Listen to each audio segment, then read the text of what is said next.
ვოლგოგრადის ოლქში ტყის ხანძრის შედეგად 5 ადამიანი დაიღუპა, 500 შენობა კი განადგურდა.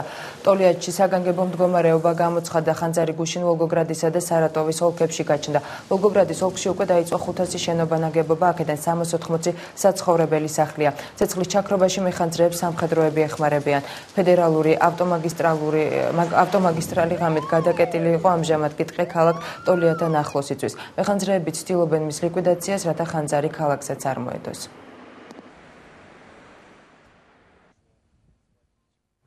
Freedom House-მა მსოფლიოში 165 ქვეყნის მაგალითზე პროფესიული კავშირებისა და მშრომელთა უფლებების მდგომარეობა აღწერა. ანგარიშის ავტორებმა შრომის პირობების საყოველთაოდ აღიარებული ნორმების სისტემური და მასშტაბური დარღვევების მიხედვით ქვეყნების 5 ჯგუფი შეადგინეს. თავისუფალი შედარებით, თავისუფალი, ნაწილობრივ თავისუფალი, რეპრესიული და მეტად რეპრესიული. ანგარიშის თანახმად დედამიწის თითქმის მეოთხედ ნაწილში შრომის რეპრესიული კანონმდებლობა მოქმედებს. საქართველოს კვლევაში ნაწილობრივ თავისუფალ ქვეყანათა რიცხვს მიეკუთვნება. Freedom House-ის ანგარიში, რომელიც ავტორიტეტული ამერიკული ორგანიზაციის ოფიციალურ ვებგვერდზეა გამოქვეყნებული, დეტალურად არის აღწერილი საქართველოში არსებული ვითარება. მშრომელთა უფლებების დაცვის თვალსაზრისით, თუმცა ცნობილია ის ინდიკატორები, რომლებიც უარყოფით გავლენას ახდენენ ქვეყნის რეიტინგზე. ერთ-ერთი მათგანი პროფკავშირში გაწევრიანების გამო დასაქმებულთა დევნა შევიწროვება. ჩვენი ქვეყნის დაბალ შეფასებას შრომის კანონმდებლობაც განსაზღვრავს, რომლის შეცვლისკენ საქართველოს ხელისუფლებას ევროკავშირის წარმომადგენლობამ არაერთხელ მოუწოდა. საუბარია საქართველოში მოქმედ შრომის კოდექსში დასაქმებულთა უფლებების არასათანადო ასახვაზე. საპარლამენტო უმრავლესობა ქვეყნის პრეზიდენტ მიხეილ სააკაშვილთან ერთად დღეს ანაკლიაში შეიკრიბება. უმრავლესობის გასვლის სხდომაზე, რომელსაც პარლამენტის თავმჯდომარე დავით ბაქრაძესთან ერთად პრეზიდენტი მიხეილ სააკაშვილიც დაესწრება, წინასწარი ინფორმაციით სამომავლო გეგმების შესახებ ისაუბრებენ, ასევე შიდა და საგარეო პოლიტიკისა და ქვეყნის უსაფრთხოების საკითხების განხილება. პარლამენტში კი საშემოდგომო სესია 7 სექტემბერს ბიუროს სხდომით გაიხსნება. ჩვენ რასაც ვაკეთებთ ყველანი ერთად.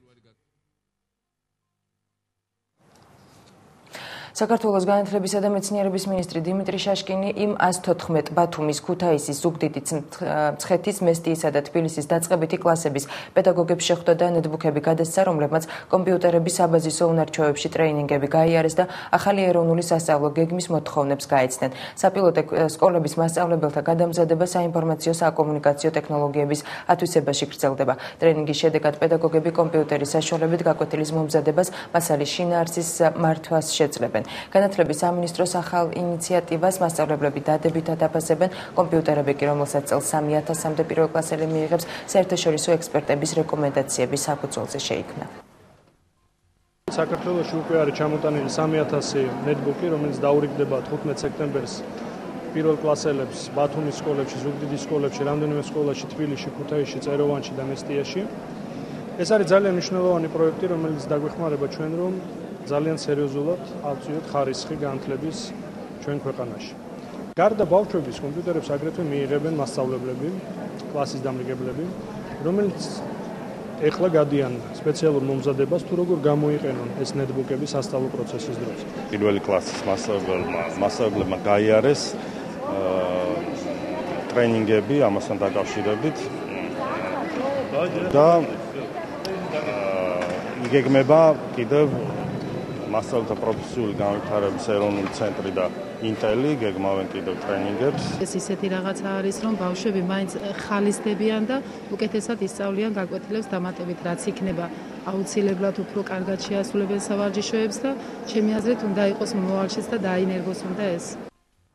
დღეს ეკონომიკისა და მდგრადი განვითარების სამინისტრო ფინანსთა სამინისტროს ყოფილი შენობის გასხვესება შეეცდება. აბაშიძის 70-ში მდებარე შენობა ნაგებობები ეკონომიკის სამინისტრომ აუქციონზე მესამედ გამოიტანა და ამჯერად ვერაკობალიას უწყება შენობის გასხვესებას უკვე 4,800,000 ამერიკულ დოლარად ეცდება. აბაშიძის 70-ში მდებარე შენობა ნაგებობაზე ეკონომიკისა და მდგრადი განვითარების მინისტრის ინიციატივით სპეციალური ბანერი დამონტაჟდა, რომელზეც პრივატიზაციის შესახებ სრული ინფორმაცია განთავსებული. ფინანსთა ყოფილი სამინისტროს საპრივატიზაციოდ მომზადებული შენობა ნაგებობის საერთო ფართობი 7997 კვადრატული მეტრია.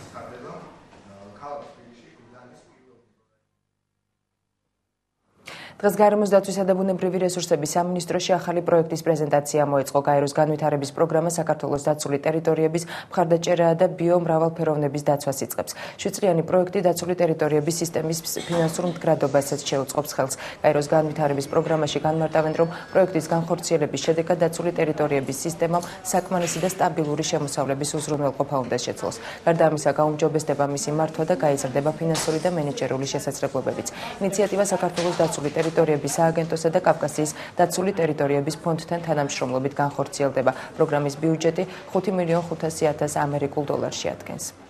მნიშვნელოვანია ფინანსური მდგრადობისთვის, მთლიანად დაცული ტერიტორიის სისტემისთვის და რა თქმა უნდა წინაპირობას წარმოადგენს იმისთვის, რომ წარმატებით გაგრძელდეს ტურისტთა რაოდენობის ზრდა ეროვნულ პარკებში. ეს ინიციატივა მნიშვნელოვანია იმდენად, რამდენადაც ის უზრუნველყოფს ფინანსური მდგრადობის მექანიზმების შექმნას საქართველოს დაცული ტერიტორიების სააგენტოსათვის. შეიქმნება მილევადი ფონდი და ეს ფონდი დაფარავს ხარჯებს საქართველოს დაცული ტერიტორიების მიმდინარე ხარჯებისათვის. დღეს საკრებულოს თავმჯდომარე ზალ სამადაშვილი და საკრებულოს წევრი ბესო ბენდელიანი თბილისში ქეთევან-წამებულის 10 ნომერში მცხოვრებ ჟანა მიქოიანის მრავალშვილიან ოჯახს ესტუმრა. მათ მოსწავლეებს საჩუქრად სასკოლო ინვენტარი და სამოსი გადასცეს. ჟანა მიქოიანის განმარტებით ამ დახმარების გარეშე ის მოზარდების სკოლაში გაშვებას ვერ მოახერხებდა.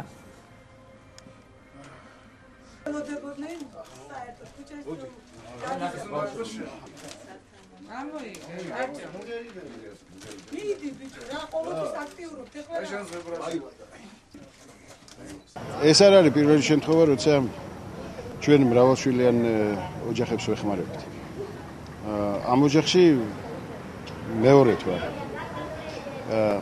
სასწავლო წელი იწყება და ბავშვებს არა მარტო სახელმძღვანელოები ჭირდებათ, რომელსაც განათლების სამინისტრო არიგებს, არამედ ჭირდებათ ტანსაცმელი, ფეხსაცმელი ჭირდებათ, მაისური ჭირდებათ.